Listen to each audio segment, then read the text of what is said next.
Classes और आज की क्लास में स्टार्ट करने वाले हैं क्लास 9 का पार्ट 3 त्रिभुज प्रश्न संख्या 3.3। स्टूडेंट्स के पहले 3.1 और 3.2 के वीडियोस ऑलरेडी मैंने बना के रखे हुए।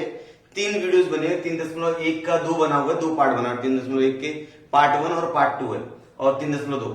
तो यदि आप लोगों ने उन वीडियोस को नहीं देखा तो वीडियो को डिस्क्रिप्शन में उसकी लिंक मिल जाएगी, या तो प्लेलिस्ट में 9th मैथमेटिक्स नाम का एक प्लेलिस्ट होगा, उसके अंदर आप लोग जाके उन वीडियोस को देख सकते हो। तो थोड़ा सा बेसिक कंसेप्ट क्लियर हो जाएगा कि त्रिभुज में बेसिक चीजें क्या होती है। ओके, तो उन वीडियोस को देखने के बाद लेक्चर आपको और ज्यादा समझ में आएगा। तो स्टूडेंट्स आज के टॉपिक में क्या देखना है हमको, समग्र त्रिभुज का प्रमेय, उसके बाद समग्र त्रिभुज के प्रमेय का विलोम, उसके बाद त्रिभुज की माध्यिका किसे कहा जाता है, समकोण त्रिभुज के कर्ण पर खींची गई माध्यिका का गुणधर्म क्या होता है, और इसके बाद हम लोग स्टार्ट करेंगे प्रश्न संग्रह 3.3। मतलब 3.3 स्टार्ट करने से पहले इनके बारे में नॉलेज होना चाहिए, इनके बारे में जानकारी हमारे पास होनी चाहिए। अगर इनके बारे में जानकारी हमारे पास है तो हम लोग 3.3 बहुत आसानी से कर लेंगे। इसके अलावा भी हमारी किताब में 30-60-90 का प्रमेय, 45-45-90 का प्रमेय दिया हुआ है, लेकिन उसका यूज जो है, उसका उपयोग 3.3 में नहीं है, इसलिए मैं उन दोनों प्रमेय को नहीं करवाऊंगा। तो हम लोग सिर्फ इन चीजों पर विचार करेंगे, बात करेंगे और हल करेंगे सबसे पहले, फिर उसके बाद हम प्रश्न संख्या 3.3 को शुरू करेंगे। तो इसमें सबसे पहले समझते हैं कि समद्विबाहु त्रिभुज का प्रमेय होता क्या है। समद्विबाहु त्रिभुज क्या होता है, सबसे पहले वो समझ लीजिए। मतलब ऐसा त्रिभुज जिसके अंदर दो भुजाएं क्या रहे, सर्वांगसम रहे। ऐसा त्रिभुज जिसके अंदर दो भुजाएं सर्वांगसम रहे, इसे क्या कहा जाता है, समद्विबाहु त्रिभुज कहते हैं। जैसे मान लीजिए हमारे पास एक त्रिभुज है, ठीक है, इसकी याली भुजा और याली भुजा क्या है, सर्वांगसम है। मतलब अगर त्रिभुज एबीसी का नाम दूं मैं, तो त्रिभुज एबीसी को आप क्या बोलोगे, समद्विबाहु त्रिभुज, क्योंकि इसके अंदर दो भुजाएं क्या है, सर्वांगसम। ठीक है, तो सबसे पहले हम समझते हैं समद्विबाहु त्रिभुज का प्रमेय क्या होता है। यहाँ पर मैं प्रमेय लिख देता हूं और उसको मैं हल करके बताता हूं, फिर हम लोग स्टेप बाय स्टेप एक के बाद एक हल करेंगे। तो चलिए स्टूडेंट्स, आपके सामने पहला प्रमेय मैंने यहाँ पर लिख दिया, समद्विबाहु त्रिभुज का प्रमेय। क्या होता है समद्विबाहु त्रिभुज का प्रमेय, यदि त्रिभुज की दो भुजाएं सर्वांगसम हो तो उन भुजाओं के सम्मुख कोण सर्वांगसम होते हैं। यदि कोई त्रिभुज है और उस त्रिभुज की दो भुजाएं क्या है, सर्वांगसम है, तो उस दो भुजाओं के जो सम्मुख कोण रहेंगे वो भी क्या रहेंगे, सर्वांगसम रहेंगे। ये प्रमेय बोल रहा है। तो स्टूडेंट्स सबसे पहले यहाँ पर आकृति में आपको बना के दिखाता हूँ किस तरह से आकृति रहने वाली है। आप लोग बराबर माप लेके बनाइएगा। तो यहाँ पर ए नाम, इसका बी नाम दे दिया और इसका नाम दे दिया सी। अब अगर मैं बोलूं कि यहाँ पर ए और बी और सी और डी क्या एक दूसरे के सर्वांगसम है, तो इसका सम्मुख कोण, मतलब ए भुजा का सम्मुख कोण यहां पर रहेगा और याली भुजा का सम्मुख कोण यहां पर रहेगा।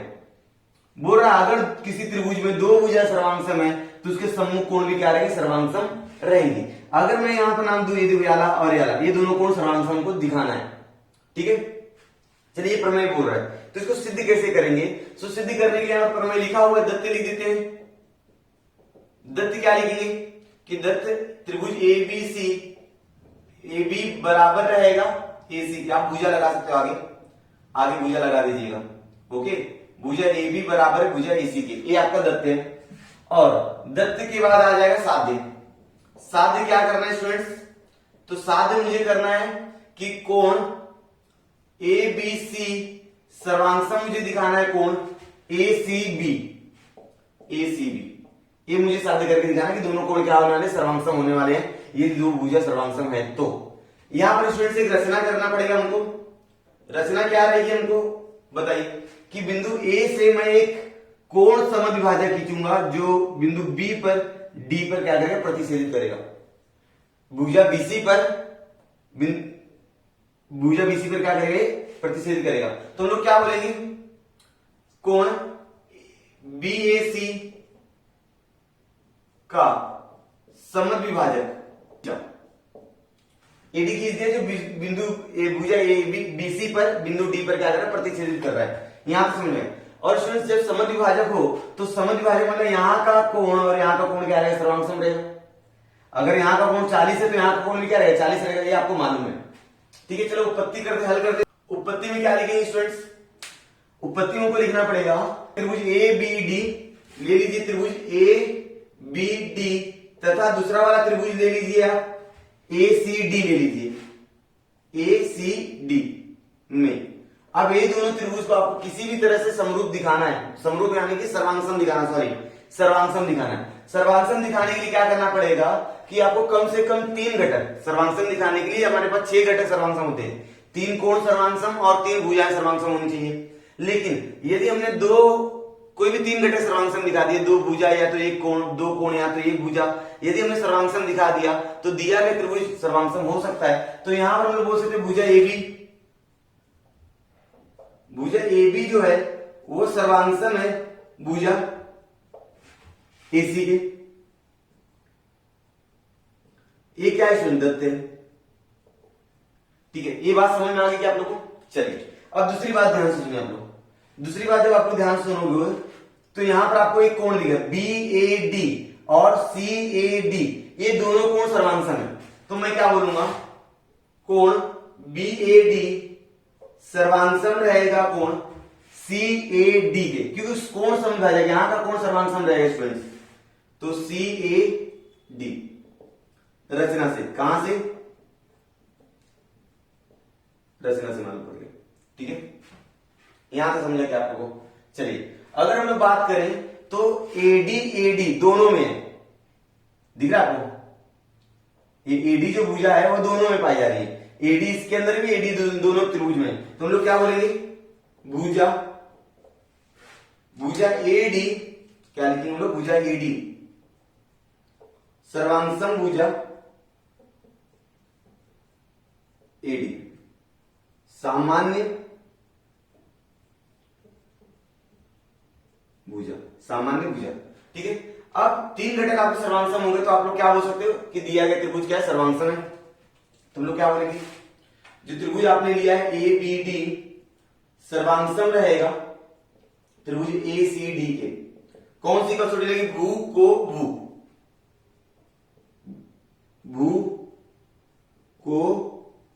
भू कसौटी से। ठीक है, अब स्टूडेंट्स ध्यान दीजिए कि जब भी आपके 2 त्रिभुज सर्वांगसम है तो उस त्रिभुज की प्रत्येक भुजा, प्रत्येक कोण क्या रहेंगे? सर्वांगसम रहेंगे। इतना याद रखिए। अगर आपने 2 त्रिभुज को सर्वांगसम सिद्ध कर दिया है, मतलब उस त्रिभुज की जितनी भी भुजाएं रहेंगी, जितने भी कोण रहेंगे, दोनों एक दूसरे के क्या रहेंगे? सर्वांगसम रहेंगे। तो मैं यहां पर बोल सकता हूं कि कोण ABC बोल दीजिए या ABD की जगह ABC बोल दीजिए आप लोग, सर्वांगसम रहेगा कोण ACB। क्या लिखेंगे? सर्वांगसम त्रिभुज की संगत कोण। ठीक है, ये कारण है। इस तरह से यहां पर प्रमेय लिख देंगे। समझा? कितना आसान था। यदि त्रिभुज की 2 भुजाएं सर्वांगसम तो उसके सम्मुख कोण क्या होंगे? सर्वांगसम होंगे। ये सिद्ध करना बहुत आसान था। आप लोग इसका स्क्रीनशॉट ले लो और नोटबुक में लिख दीजिए। अब मैं अगला जो प्रमेय है, प्रमेय नहीं विलोम बोलेंगे उसको, समग्र त्रिभुज का विलोम जो होता है स्टूडेंट्स उल्टा होता है। अब जो विलोम रहेगा उसके अंदर 2 कोण सर्वांगसम रहेंगे तो 2 भुजा आपको सर्वांगसम दिखानी पड़ेगी। ठीक है, तो इसको स्क्रीनशॉट ले लो, मैं अगला करता हूं। चलिए स्टूडेंट्स, समग्र त्रिभुज के विलोम प्रमेय का विलोम देख लेते क्या है। दिया गया त्रिभुज के 2 कोण सर्वांगसम हो तो, यदि 2 त्रिभुज आपके, सॉरी एक त्रिभुज आपके, उसके 2 कोण सर्वांगसम है तो उसकी उन कोणों की सम्मुख भुजाएं क्या रहेगी? सर्वांगसम रहेगी। मतलब यहां पर मान लीजिए आपके पास एक त्रिभुज है। ठीक है, ये त्रिभुज मैंने बना दिया। अब इस त्रिभुज की 2 कोण क्या है? सर्वांगसम। यहां का कोण और यहां का कोण क्या है? सर्वांगसम है।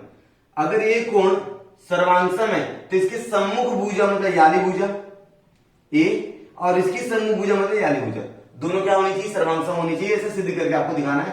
त्रिभुज का नाम लेते हैं ABC। ठीक है, नाम दे दिया। तो त्रिभुज ABC में 2 कोण सर्वांगसम है, कोण B और कोण C एक दूसरे के सर्वांगसम है। तो आपको भुजा AB और भुजा AC को सर्वांगसम सिद्ध करके दिखाना होगा। इसे कहा जाता है समग्र त्रिभुज के प्रमेय का विलोम, उल्टा करना इनको। ठीक है, तो क्या लिखना पड़ेगा? प्रमेय के बाद आता है दत्त में लिखा क्या है स्टूडेंट्स? पहले मुझे बता दीजिए आप लोग। दत्त में लिखा है स्टूडेंट्स, दिया गया 2 कोण सर्वांगसम ऑलरेडी है, तो मैं बोल सकता हूं कि त्रिभुज ABC में जो कोण है कोण ABC ये सर्वांगसम है कोण ACB के। ठीक है, कोण का नाम 3 अक्षर से लिखा जाता है, जिस पर कोण बनता है वो बीच में होता है। ठीक है, यहां पर कोण जो है B पर बन रहा है, C पर बन रहा है, इसलिए C बीच में आया। यहां पर कोण जो है B पर बन रहा है, इसलिए B पर नाम आ गया। ठीक है, यहां तक। अब दत्त के बाद आ जाएगा साध्य। साध्य हमको करना है कि भुजा जो होगी ए बी उसको सर्वांशम दिखाना है मुझे भुजा किसके, ए सी के। ये साध्य करके दिखाना है। रचना करना पड़ेगा स्टूडेंट्स, यहां से एक आपको कोण समद्विभाजक खींचना पड़ेगा जिसका नाम डी दे दीजिए। यहां पर कोण समद्विभाजक है जिसकी वजह से यहां का कोण और यहां का कोण क्या हो जाएगा, समान भाग में बढ़ जाएगा। ठीक है, अगर मान लीजिए कोण ए का माप 60 था तो समद्विभाजक खींचने पर 30-30 के माप में बढ़ जाएगा। ठीक है, तो यहां पर मैं लिखूंगा रचना। रचना क्या करेंगे स्टूडेंट्स, रचना में हम लोग लिखेंगे कि कोण BAC का कोण समद्विभाजक AD खींचो, AD खींचा जो भुजा BC को बिंदु D पर प्रतिच्छेदित कर रहा है, ऐसा भी लिख सकते हो। ठीक है ना।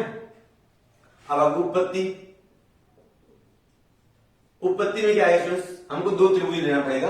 पहला त्रिभुज लेते हैं ABD और दूसरा वाला त्रिभुज लेते हैं ACD। ओके, त्रिभुज ABD तथा दूसरा त्रिभुज ले लीजिए आप त्रिभुज ACD में। ठीक है, यहां से समझ में आ गया आप लोगों को। चलिए अब ये दोनों त्रिभुज का आपको सर्वांशम दिखाना है। ठीक है, चलिए एक चीज तो ऑलरेडी उसने सर्वांशम दिया हुआ है, बी और सी को सर्वांशम दिया हुआ है, तो मैं बोल दूंगा कोण ABD, क्या बोलूं मैं, कोण ABD सर्वांशम कोण ACD बोल दीजिए आप। ये दिया है स्टूडेंट दत्त। ठीक है, दत्त ऑलरेडी सवाल में दिया हुआ है। और एक चीज और कि यहां पर जो कोण A मतलब BAD और CAD है, ये कोण समद्विभाजक द्वारा बना कोण है, मतलब दोनों बराबर ही रहेगा। तो मैं बोल सकता हूं कि कोण BAD सर्वांशम रहेगा कोण CAD के। किसके, CAD के। रचना से, कहां से बच्चों, रचना से। ठीक है, अब एक कोई घटक और लेना पड़ेगा क्योंकि आपको सर्वांशम दिखाने के लिए कम से कम यहां पर 3 घटक होने चाहिए। 2 घटक हो चुका है, 1 2, एक घटक कोई और लेना है। तो इसमें देख लीजिए AD जो है दोनों में, भुजा AD और भुजा AD दोनों में, पिछला वाला प्रमेय सिद्ध किया ना उसे वैसे ही कर रहा हूं मैं। तो मैं बोलूंगा भुजा AD सर्वांशम भुजा AD, सामान्य भुजा, क्या लिखेंगे, सामान्य भुजा। अब जब किसी दो त्रिभुज की 3 घटक सर्वांशम हो गए, मतलब पूरा दोनों त्रिभुज क्या हो जाएंगे, सर्वांशम हो जाएगा, इसलिए मैं क्या बोलूंगा, त्रिभुज ABD सर्वांशम है त्रिभुज ACD के कौन सी कसौटी लगी, को भू, मतलब कोण भू। तो मैं लिखूंगा को भू, कसौटी लिख दीजिए आगे। ठीक है, कसौटी, समझा। अब त्रिभुज स्टूडेंट्स, जब दो त्रिभुज सर्वांशम हो जाते हैं तो उनकी प्रत्येक भुजा प्रत्येक कोण क्या होते हैं, सर्वांशम होते हैं। तो इस हिसाब से हम लोग बोल सकते हैं कि भुजा AB सर्वांशम रहेगा भुजा AC के। तो मैं लिख सकता हूं यहां पर, इसलिए भुजा AB सर्वांशम भुजा क्या आ जाएगा, AC आ जाएगा। सर्वांशम त्रिभुज की संगत भुजाएं बराबर, सर्वांशम त्रिभुज की संगत भुजाएं क्या होती है, सर्वांशम होती है। हमने सिद्ध कर दिया, 2 प्रमेय हमारे हो गए। प्रमेय मतलब पहला था समद्विबाहु त्रिभुज का प्रमेय और दूसरा क्या था, विलोम था। ठीक है, अब क्या आता है, अब आता है त्रिभुज की माध्यिका। त्रिभुज की माध्यिका क्या है स्टूडेंट्स, मैं समझा देता हूं आप लोगों को। मान लीजिए त्रिभुज है, इसका नाम है ABC, तो माध्यिका कैसे बनेगी, त्रिभुज के शीर्ष बिंदु से, किसी भी त्रिभुज के, और त्रिभुज के 3 शीर्ष बिंदु होते हैं A B और C, ये क्या है, त्रिभुज के शीर्ष बिंदु है। तो त्रिभुज के शीर्ष बिंदु से उसकी सम्मुख भुजा पर, त्रिभुज की शीर्ष बिंदु से उसकी सम्मुख भुजा के जो मध्य बिंदु रहेगा, मान लीजिए BC का मध्य बिंदु D है, मध्य बिंदु मतलब यहां पर BD की लंबाई और DC की लंबाई समान रहेगी। मध्य बिंदु मतलब दोनों को आधा आधा करने वाला।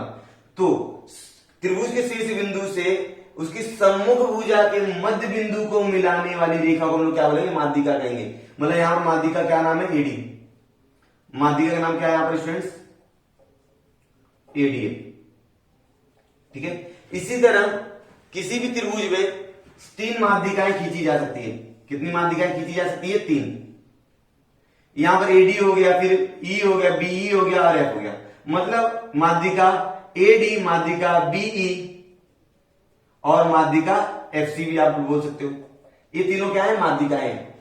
ठीक है स्टूडेंट्स, यहां तक समझा कि त्रिभुज के शीर्ष बिंदु से उसकी सम्मुख भुजा के मध्य बिंदु को मिलाने वाले रेखाखंड को हम लोग उसकी माध्यिका कहते हैं। ये समझ में आ गया। और किसी भी त्रिभुज में कम से ज्यादा 3 माध्यिकाएं खींची जा सकती है, 3 से ज्यादा माध्यिकाएं नहीं खींची जा सकती। ठीक है, चलिए ये हो गया। अब माध्यिकाओं का एक गुणधर्म स्टूडेंट्स, ये 3 माध्यिकाएं होती है, इसको बोलते संगमन। ठीक है ना, संगमन। और इसको बोलते संगामी बिंदु। क्या होते हैं स्टूडेंट्स?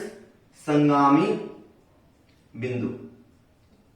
ठीक है, और संगामी बिंदु को हमेशा जी अक्षर द्वारा दर्शाते हैं और कभी कभी ओ अक्षर द्वारा दर्शाते हैं। संगामी बिंदु जो होता है स्टूडेंट्स, जहां पर तीनों त्रिभुज की तीनों माध्यिकाएं एक दूसरे जुड़ेंगी, उसको हम लोग क्या बोलेंगे? संगमन बिंदु कहेंगे, ये संगामी बिंदु कहेंगे, उसको जी अक्षर द्वारा दर्शाया जाता है। और संगामी बिंदु जो होते हैं वह उस माध्यिका को 2:1 में क्या करते हैं? विभाजित करते हैं। मतलब अगर मैं नाम दे दूं यहां पर जी, तो क्या हो जाएगा? एजी अनुपाते जीडी। ठीक है ना, एडी को पूरा कट करेंगे तो एजी अनुपाते जीडी जो रहेगा 2:1 में विभाजित हो जाएगा। और यहां पर बीजी जीई, बीजी और जीई ये जो रहेगा ये भी 2:1 में बटेगा। और सीजी और जीएफ, सीजी अनुपाते जीएफ ये भी जो रहेगा 2:1 में बटेगा। आप लोग जब त्रिभुज बनाओगे उनकी माध्यिका ले लीजिएगा, माध्यिका लेने के बाद माप खींचोगे तो उनका 2:1 में ही आंसर आएगा। ठीक है, तो इतना समझ में आ गया कि माध्यिका किसे कहते हैं।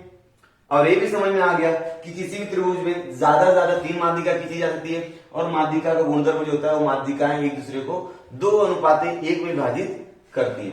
यहां तो समझा? ठीक है, चलिए अब अगला क्या है? समकोण त्रिभुज के कर्ण पर खींची गई माध्यिका का गुणधर्म। मान लेते स्टूडेंट्स आपके पास एक समकोण त्रिभुज है। स्टूडेंट्स का प्रमेय मैं सिद्ध करके नहीं दिखाऊंगा, खाली मैं बता रहा हूं। ये समकोण त्रिभुज का नाम जो है वो है एबीसी। और ये जो एसी है ये कर्ण है, क्योंकि 90 अंश के सामने की जो भुजा होती है उसे कर्ण कहा जाता है। तो समकोण त्रिभुज पर कर्ण पर खींची गई जो माध्यिका रहेगी, माध्यिका नाम दे दी बीडी। ये जो बीडी रहेगा स्टूडेंट्स, बीडी जो रहेगा उस कर्ण का आधा रहेगा। कर्ण का क्या रहेगा? आधा रहेगा। यही गुणधर्म बोलता है। किसी भी समकोण त्रिभुज में कर्ण पर खींची गई माध्यिका की लंबाई कर्ण का क्या रहेगा? आधा रहेगा। इसको याद रखिएगा। ठीक है, क्या बोला मैंने? समकोण त्रिभुज पर कर्ण पर खींची गई माध्यिका की लंबाई कर्ण का क्या होता है? आधा होता है। ठीक है, ये याद रखना बस। इसको मैं सिद्ध करके नहीं बता रहा हूं, लेकिन इसको ध्यान रखिएगा। सिद्ध करने जाऊंगा तो वीडियो बहुत लंबा बन जाएगा और सिद्ध करने कोई मतलब भी नहीं है। ठीक है, प्रश्न संख्या 3.3 अब शुरू करते हैं। आप लोग अगर स्क्रीनशॉट लेना चाहते हो तो स्क्रीनशॉट ले सकते हो। तो चलिए स्टूडेंट्स, प्रश्न संख्या 3.3 के 2 सवाल मैंने बोर्ड पे लिख के रखे हुए। दोनों सवाल एक साथ करेंगे क्योंकि बोर्ड में इतनी जगह है कि 2 सवाल किया जा सकता है। तो स्टूडेंट्स पहला सवाल जो हमारे पास है, आकृति में दी गई जानकारी देखना है। एक्स और वाई का मान ज्ञात करना है। यहाँ पर एक्स और यहाँ पर क्या है? वाई। उसका मान ज्ञात करना, साथ ही साथ आपको ए बी डी दिख रहा है, आपको ए बी डी का मान ज्ञात करना है। ए बी डी का मान कैसे ज्ञात होगा स्टूडेंट्स? अगर मुझे एक्स का मान आ जाए और यहाँ पर 60 दिया हुआ है, अगर मैं एक्स का मान ज्ञात कर लूं तो मैं एक्स और ए जो दोनों माप है ना, इन दोनों को मैं क्या करूं? जोड़ दूंगा, तो मुझे ए बी डी का मान आ जाएगा। दिमाग में गया? नेक्स्ट क्या करूंगा मैं? y का मान मुझे ज्ञात करना है। उसके बाद ए सी डी का मान मुझे कैसे ज्ञात करना है? तो 50 प्लस y कर दूंगा, मुझे ए सी डी का मान आ जाएगा। तो इस तरह से सवाल करने वाला हूं और दूसरा सवाल मैं पढ़ के बाद में बताऊंगा। ठीक है, ठीक है, चलिए। तो सबसे पहले मुझे x का मान ज्ञात करना, तो मुझे क्या करना पड़ेगा स्टूडेंट्स? सवाल को पहले हल करना स्टार्ट करना पड़ेगा। अगर मैं त्रिभुज एबीसी देखूं, त्रिभुज एबीसी देखूं, अगर आप ध्यान से देख रहे होंगे तो त्रिभुज एबीसी में AB जो है, सॉरी यहां पर भुजा लिखना पड़ेगा। ठीक है, भुजा जो AB है वो सर्वांगसम दिखाई दे रही है आपको AC के, दिखा रहा है। जब किसी त्रिभुज में 2 भुजाएं सर्वांगसम हो तो दिया गया त्रिभुज क्या होता है? समद्विबाहु त्रिभुज होता है। तो इसलिए हम लोग बोल सकते हैं त्रिभुज ABC यह क्या है? समद्विबाहु त्रिभुज है। क्या है स्टूडेंट्स? समद्विबाहु त्रिभुज है। और समद्विबाहु त्रिभुज की सर्वांगसम भुजाओं के समूह कोण क्या होते हैं? सर्वांगसम होते हैं। ठीक है, प्रमेय हमने सिद्ध किया। ये अगर ये वाली भुजा सर्वांग में इसके सम्मुख कोण ये है, ये वाली भुजा सर्वांग में इसके सम्मुख कोण है, तो दोनों कोण क्या रहेंगे, सर्वांग में रहेंगे। इसलिए मैं बोल सकता हूं कोण ए बी सी बराबर रहेगा, सर्वांग में रहेगा कोण ए सी बी के, ए सी बी के क्या बोलेंगे, समद्विबाहु त्रिभुज का गुणधर्म या समद्विबाहु त्रिभुज का प्रमेय। ठीक है, समद्विबाहु त्रिभुज का प्रमेय, समद्विबाहु त्रिभुज का प्रमेय। ठीक है, समद्विबाहु त्रिभुज का क्या हो गया, प्रमेय हो गया। ठीक है, ये प्रमेय हमको बोलता है। चलिए, तो स्टूडेंट्स अगर ए सी बी का मान 50 है तो ए बी सी का मान कितना रहेगा, 50 रहेगा। इसलिए मैं बोल सकता हूं कि कोण ए बी सी का मान कितना आ जाएगा, 50। यहां तक गया, समझ में आ गया। ठीक है, अब मुझे एबीडी का मान ज्ञात करना है, तो मैं क्या बोल सकता हूं कि कोण ए बी डी का मान ज्ञात करने के लिए, ये जो मेरा कोण एबीडी है ना, ये बड़ा है, दो छोटे कोण को मिलाकर ए बी सी कोण बोलिए, ए बी सी बोलिए प्लस कोण बोलिए B D B C, D B C. ठीक है, एबीसी का मान हमारे पास 50 है और डीबीसी का मान हमारे पास 60 है, तो स्टूडेंट्स इसको दोनों को मिला दीजिए, 100 आ जाएगा 10। तो हमारे पास आ गया ए बी डी का मान 110। बहुत सिंपल है, था ना आसान बहुत। ठीक है, चलिए, जिस प्रकार आपने यहां के लिए किया उसी प्रकार आपने यहां पर करो। तो त्रिभुज आपको देखना है अभी बीडीसी, देखो बीडीसी में अगर आप लोग देख रहे हो तो बीडी सर्वांग है सीडी के, भुजा आप लोग देखो बीडी सर्वांग है भुजा सीडी। ठीक है, भुजा बीडी जो है वो सीडी के सर्वांग है। तो स्टूडेंट्स आपको मालूम है यदि किसी त्रिभुज में दो भुजा सर्वांग है तो समद्विबाहु त्रिभुज हो जाएगा। तो हम लोग बोल सकते हैं कि त्रिभुज जो है बीडीसी है ना, यह समद्विबाहु त्रिभुज है। कौन सा त्रिभुज है, समद्विबाहु त्रिभुज है। ठीक है, यही स्टेप फॉलो हो रहा है। तो स्टूडेंट्स मुझे मेरी बात ध्यान सुनना कि डीबीसी कोण डीबीसी सर्वांगसम रहेगा कोण डीसीबी के, डीसीबी के क्या बोलेंगे, समद्विबाहु त्रिभुज का प्रमेय। यहां पर प्रमेय लिख दीजिएगा, समद्विबाहु त्रिभुज का प्रमेय। दो भुजाएं अगर सर्वांगसम है तो सर्वांगसम भुजाओं के जो सम्मुख कोण रहेंगे सर्वांगसम होते हैं। इसलिए जो डीसीबी कोण रहेगा, क्योंकि 60 है तो डीसीबी कितना हो जाएगा, 60 हो जाएगा। मतलब यहां पर अगर आप लोग बोलोगे तो यहां पर आप लिख सकते हो x का मान 50 आ गया था और यहां पर y का मान आप लोग बोल सकते हो 60 आ गया। ठीक है, यहां तक समझा। चलिए अब आगे मुझे क्या चाहिए, एसीडी चाहिए। तो मुझे एसीडी निकालने के लिए एसीडी अगर चाहिए तो मुझे एसीबी कोण एसीबी प्लस करना पड़ेगा डीसीबी